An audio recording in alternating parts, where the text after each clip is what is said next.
Today on HillBilly Voodoo, we're going to show you how we built this garden cultivator or ground scarifier out of ground obtainium, or what I like to call the punk rock Harry Potter broom. Yeah. When I say punk rock, I'm not talking about the type where you jump around on your dresser and sell Uber Eats. I'm talking about the oi, oi, oi, anarchy type of punk rock. Stick around, see what type of hillbilly voodoo we had to come up with to build this thing today. So I am absolutely certain that right now some of you are wondering, well, why aren't you working on your mini monster chopper? Or why aren't you working on your off-road ultimate ATV? Those people that are subscribed to my channel know that these projects are ongoing projects. And they're probably questioning, well, doesn't that guy finish anything? Well, guess what, people? This channel is not funded by YouTube. This channel is all out of my own pocket.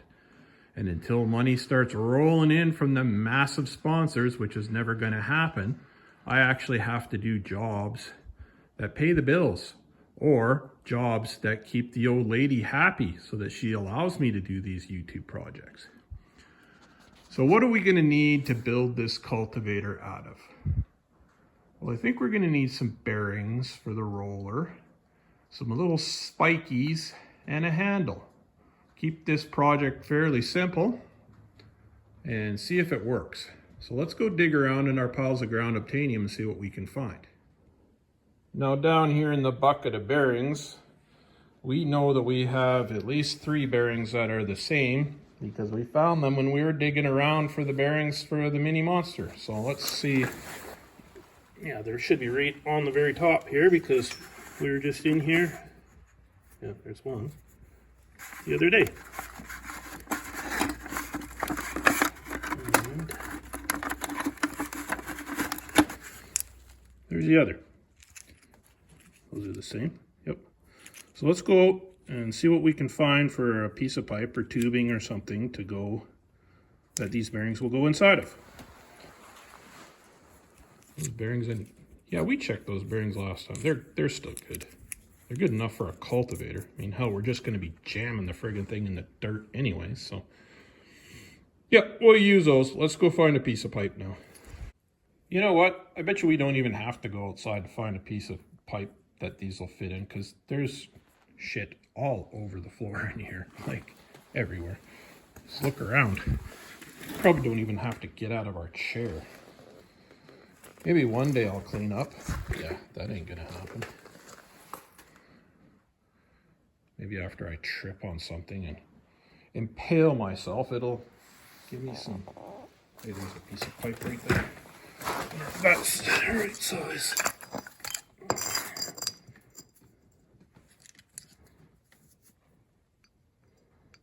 Yep. It's a little sloppy, but that'll do for a cultivator, I think. Yeah, that'll work. Oh, hey, there's my compass, or scribe, or whatever the hell that thing is. See the cool shit you find in the dirt when you look for other things? Okay, so we got that. Let's stick that up here. We got our bearings. Go through there. Now, there's a chunk of ready rod there. That'll be an axe. No, I don't think that's the right size. Is that the right size? No, that's not the right size. Okay, let's find something that's the right size to go through there. What do we got here? We have some pieces of pipe there. Well, we might need a spacer to go between the 2 bearings, right? To hold them apart. You know, bearing there, we need something in between. Yeah, are we getting ahead of our, quit talking here. Just find something to go through this hole. What do we got? There's a chunk of ready rod there. And that works. That was left over from, well, we made an axle out of that just a little while ago, that we stole that out of one of the drift trikes. So, okay, now we have an axle. Now we need something that will slide over that we can use as a spacer between the bearings. So there's a That's too big. And that is just right. Is it long enough? Well, it's aluminum, but who cares? All it's doing is holding the bearings apart. So yep, that's long enough. We'll actually cut it down to the right length. Cool, so we got this and that, and now we just lost the bearing on the floor in the pile of junk. There it is. What else are we gonna need? Well, we're gonna need the little spiky things. What can we use for the little spiky things? I wonder if I got a bunch of bolts or nails or something that are the same length that we can sharpen. Well, nails we won't have to sharpen, but bolts we will. Let's go take a look and see what we can find. Now, I'm pretty sure over in one of these boxes or cans or buckets or whatnot, I have a whole bunch of nails that I've pulled out of, nails that I've pulled out of stuff, old bent nail. I have a problem, okay? Or maybe it's not a problem. I'm pretty sure in this box here, oh wait, there's my planer blades. Okay, maybe I'll put those somewhere where I can find those later. Now, those are good spiky type things. Do we have enough in there? Well, some of them are different sizes.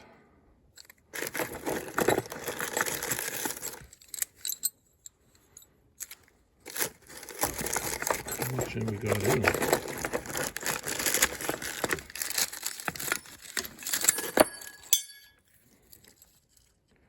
Well, there's a whole bunch. So we'll pick the good ones out of there. Yeah, nails. Okay, we'll pick the good ones out of there and use those for the spikies on our roller.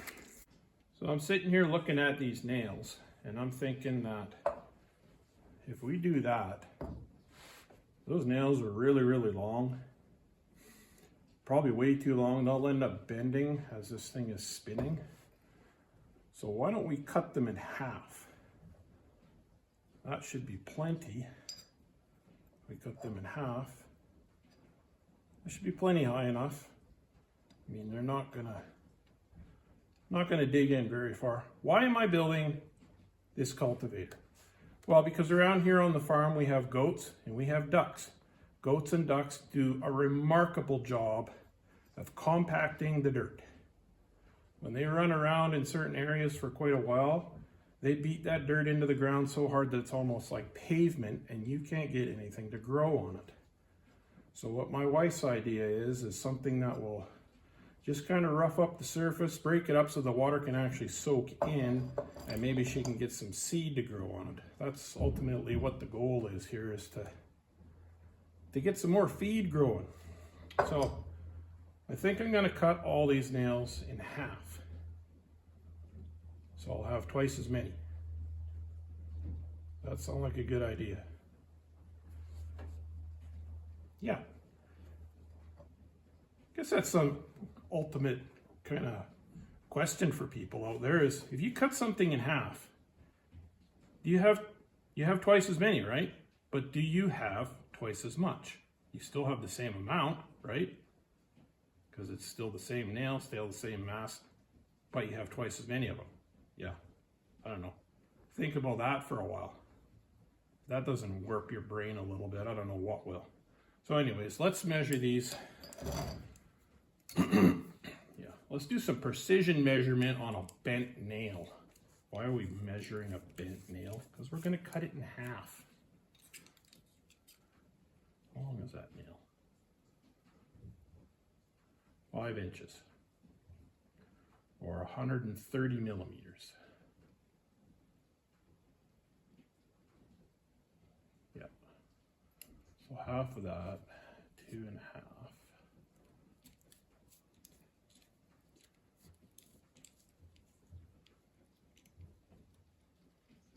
2.5, right there. That look like it should be long enough. Yeah, I can't see why that won't be long enough. So I'm going to mark all these nails out at 2.5 here and chop them off and see where we can go with it from there. You guys want to sit here and watch me mark nails? Yeah, probably not. So I'll bring you back when I got them all cut up.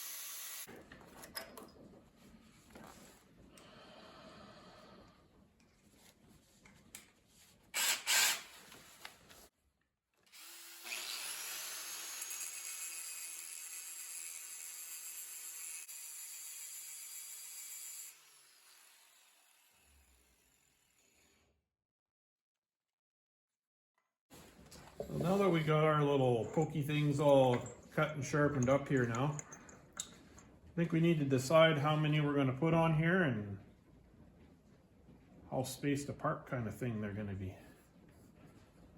Now I'm thinking maybe 4 rows, 4 circles of the spiky things, and I don't know. What would be easiest to divide this? Well, we go with 8 spikes in a circle. I mean, 8 works out for octopus, right? And spiders and things like that. So maybe they'll work out for us. And it's kind of easy to divide because we just go across like that and kind of sort of find the middle of those marks. And those marks, that should be 8, right? 1, 2, 3, 4, 5, 6, 7. Yeah, so that's 8. Okay, so if we draw lines down there,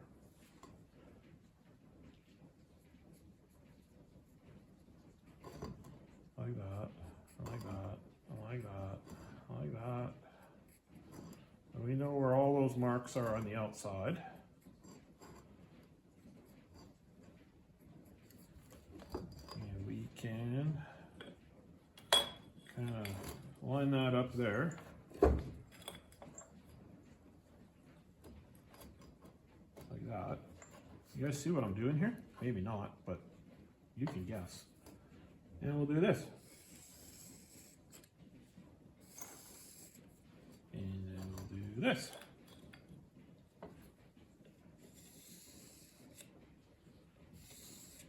And we'll keep doing that until we have 8 lines on there.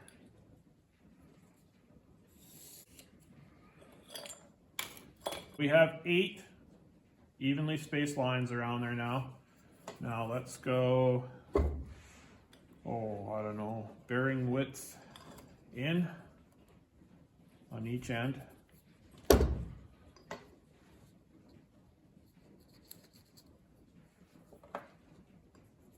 So that's where we'll put the first spike. Like that. Is that gonna work?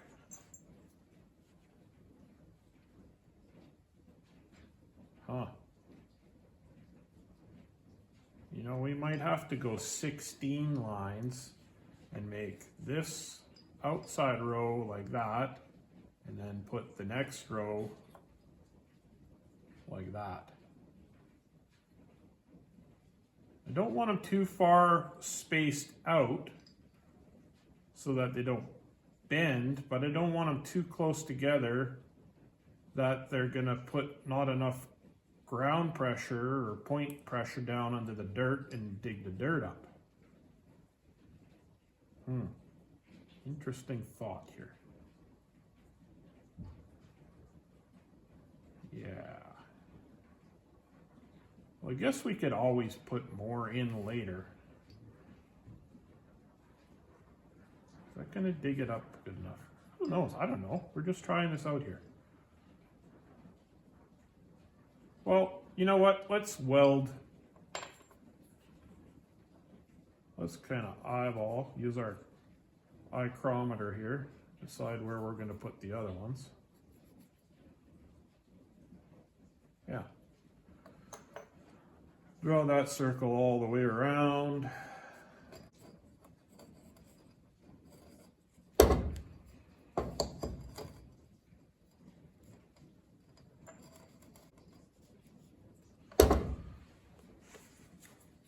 Okay. We got a grid pattern kind of going there. Now let's weld some of these spiky things on here and see if it's going to work. If it's going to be sufficient, or if we're going to have to go dig up some more nails to chop up and maybe put more spikes in, or yeah, we're never going to know until we actually stick all these things on here and see if this is going to be a rolly wheel or not. Or a spiky rolly wheel.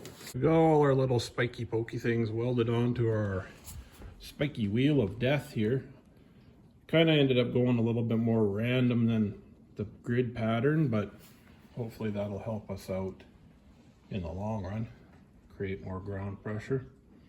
Now I don't know if these spikes are going to be too long and they're going to bend or whatever the deal's going to be here, but I think we're just about ready to fit our bearings in there.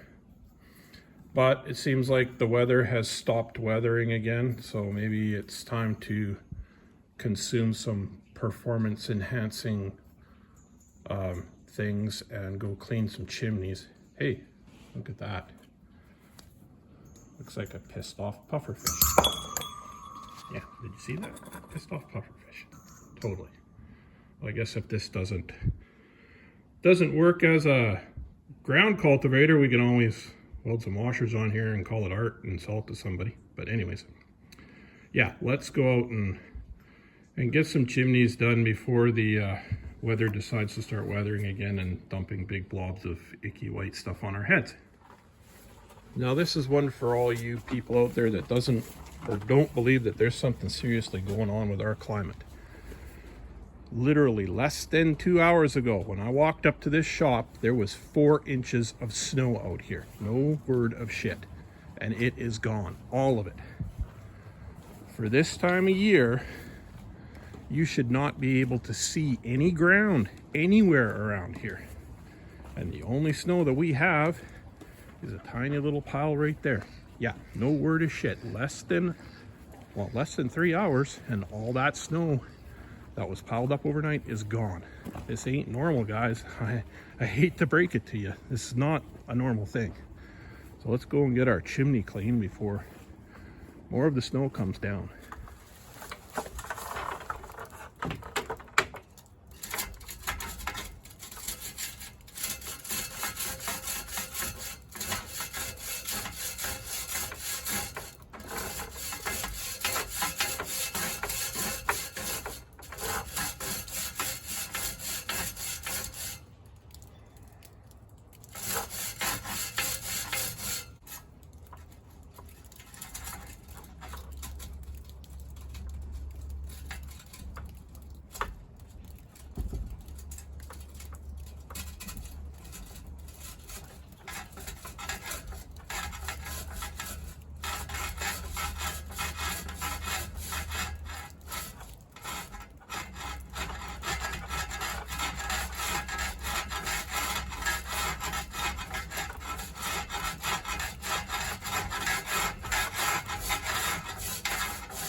how we go clean off our hands before we touch the camera. Okay, we're back, and no, that wasn't the only chimney I was whining about cleaning. We have the one in the shop, the one in the house, the one in the other barn, and then the two for the neighbors. So yeah, that was just about 2 hours out of my day that you guys just saw. But I got my hands clean enough now. We'll keep working on this. And as you can tell, I'm a little out of breath. So now we're going to build the spacer for inside of here. And are we going to do a whole bunch of complicated measuring? No, we're not going to do that because that wouldn't be very much fun. We're going to take this, we're going to do that, put that beside it. We're going to kind of guesstimate here with our pen how long this is. Mark it right there. Looks pretty damn close to the same height. Then we're going to take our two bearings. We're going to put those on the table. And we're going to mark that. And then we're going to cut that end off and that end off. And that should give us the distance that we need between those two bearings inside of there to hold the bearings from going all the way in. And the frame that we're going to build will hold the bearings from falling out. That's my theory. Let's find out if it's going to work or not. Should work. It's kind of a no-brainer, but hey, just because you think something's going to happen don't mean it is. Well, here's a giant case of awesome sauce here for you guys. Grabbed my bearings, went to put them over the axle. This one fits on there great. Grab the other one. They don't go on there.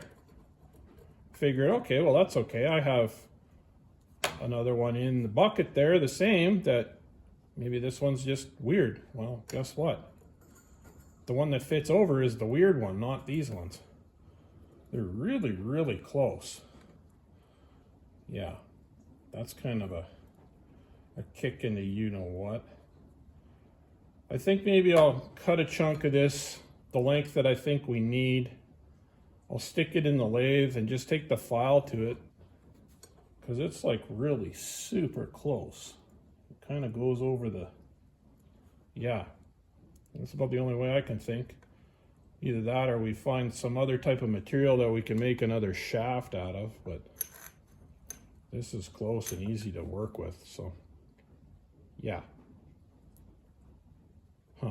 Okay, let's see here. Let's just cut a chunk off of this, and like I said, we'll go turn it in the lathe, or at least maybe we'll just take the flapper wheel and flapper wheel it down, and it's just a cultivator. We're not going to be doing the Bonneville salt flats with it here, so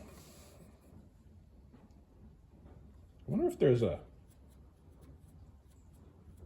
a speed record for the fastest cultivator. I'm sure there probably is. There's speed records for everything else. So let's cut that off there and see what we can do with it. Well, I think we're just going to flapper wheel this because it is so incredibly close that, yeah, where the edges are rolled over here, it goes on, but it won't go on past there. So I'm just going to sand it down with the flapper wheel and call it what it is.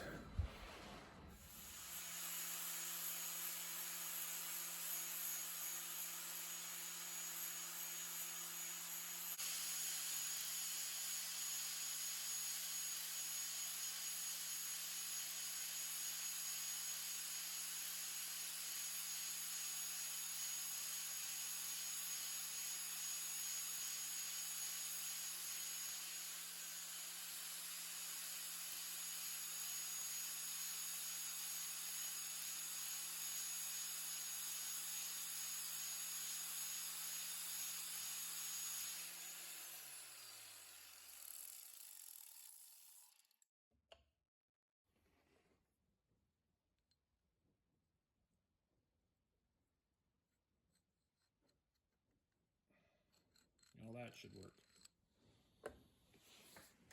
Well, now that we've got our little bearing set back reverted here, let's see if we can assemble this thing and see if it's going to go roly-roly.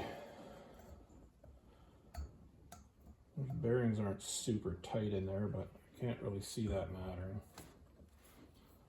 Now we'll put our axle thingy in there, and then we'll slide our spacer in from this side,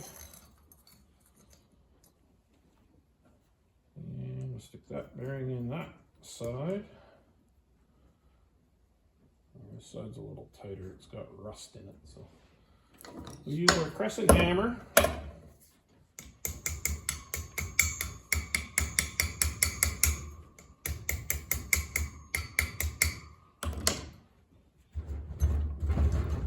Looks like we got a roly spiky thing going here now. So what are we going to do to build a handle? Well, let's go find some pieces of metal that we can go up in like a U type shape, and maybe a piece of pipe that we can make for a socket to stick a handle in. Unless I got something laying around here on the floor still. Now I know underneath the workbench out there, there's some short pieces of pipe that I can build a socket out of that probably won't be used for anything else, but let's go up to the piles of ground obtainium and see what we can find for metal to do a little hoopy style thing here. So let's see what we got out here that I don't have to dig too deep to find. That will be strong enough to build a little hoopy thing,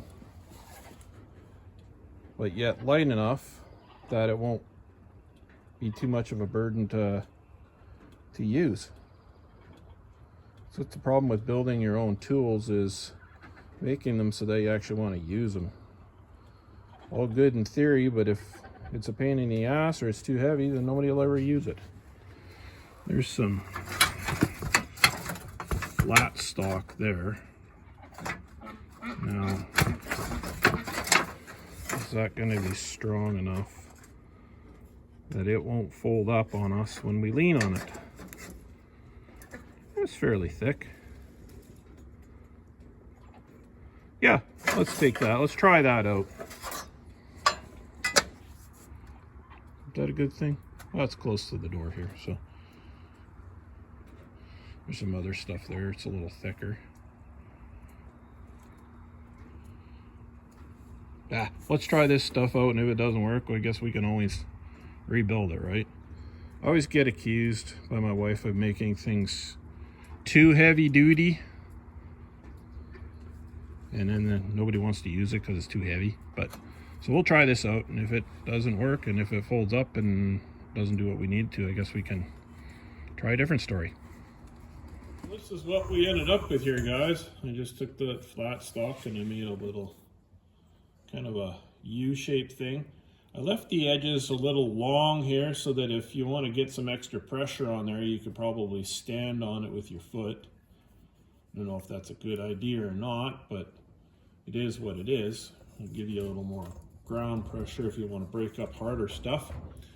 We got our little socket here for a handle. And now I'm going to go outside and find one of the sticks that the goats have been chewing all the bark off of and see if I can whittle myself a handle out of that. I'm not going to take you guys out there because it's pouring rain again, so, and my camera's not waterproof. But I'll be back when I find a stick that's big enough to go in that hole, but small enough that I can whittle down to fit in the hole, kind of thing. You know what I'm saying here. Kind of looks pretty neat, like some type of Mad Max war tool here. Hopefully it will dig up the ground. I can guarantee that it will aerate the grass that we do have now. Hopefully it will tear up the compact ground that the animals have packed down. But let's go find myself a stick here and we'll be back when we get a handle on this. Get a handle on it. Well, I managed to find myself a stick that the goats have pretty much had their fill of. For the most part, they do a really good job of peeling the branch, all the bark off the branches. You see all their little teeth and how they strip it all off. There's a few little spots here that there's still a little bit of bark on it. This is a piece of softwood. I believe it's fir.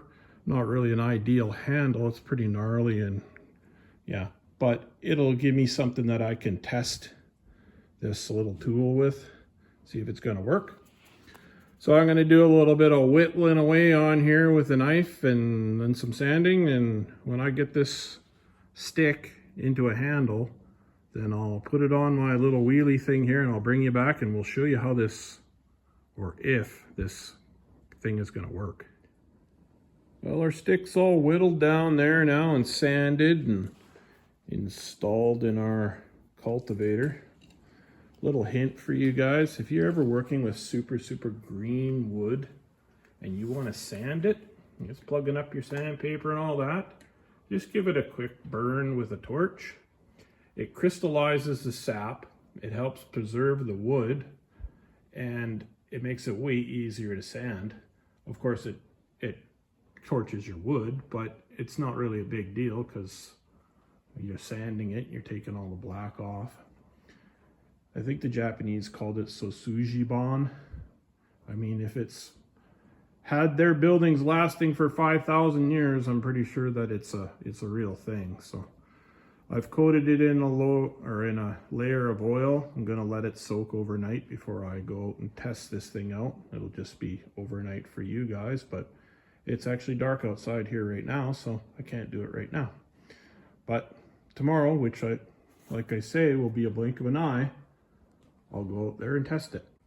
I'd say it kind of looks like some sort of punk rock Harry Potter broom. Yeah. Okay. I'll see you guys tomorrow. Well, it's the next morning here, and you can see that our oil has soaked into our handle really well. Hopefully it'll help preserve it. So let's take our Harry Potter punk rock broom outside here and see if this thing is gonna stir up this shit more than a Sex Pistols concert in the Mid-South. If you don't know who the Sex Pistols are, well, I guess you're not that part of my age demographic that I'm part of. So anyways, oi, anarchy. Yeah, let's go see if this thing works. Now you can see here, this is one of the areas where we need to reestablish our grass by the house. See, the animals have got pretty much everything either eaten right down to the dirt or packed right down solid. So one good thing about goats is that if you want to reclaim property or land that's pretty much over weed barren, they will eat pretty much anything, and the ducks pack it down so hard that the water won't go through it. So yeah, let's see if our little contraption here is going to work at least scarifying this soil enough that the seed can germinate in it.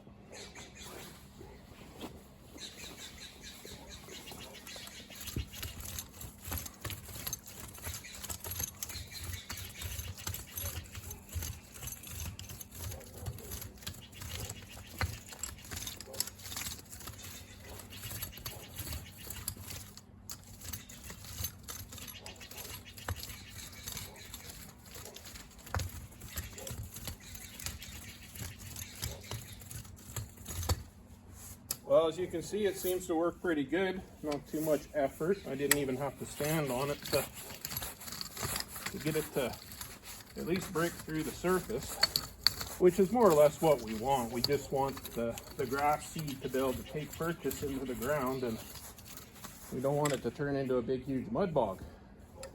So I'm thinking that our tool works here pretty good. Now, whether I can get somebody else in my household to use it is another story, but at least I know I can use it. Seems to break up the crunchy poop pretty good. Wonder if it'll make the puddles drain. I highly doubt that, but yeah.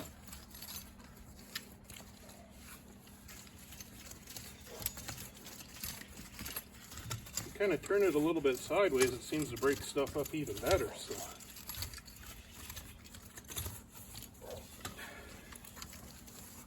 cool. Well, that looks like it's going to be a real thing, guys. So until next time, use what you got to make what you want, and I'll see you later.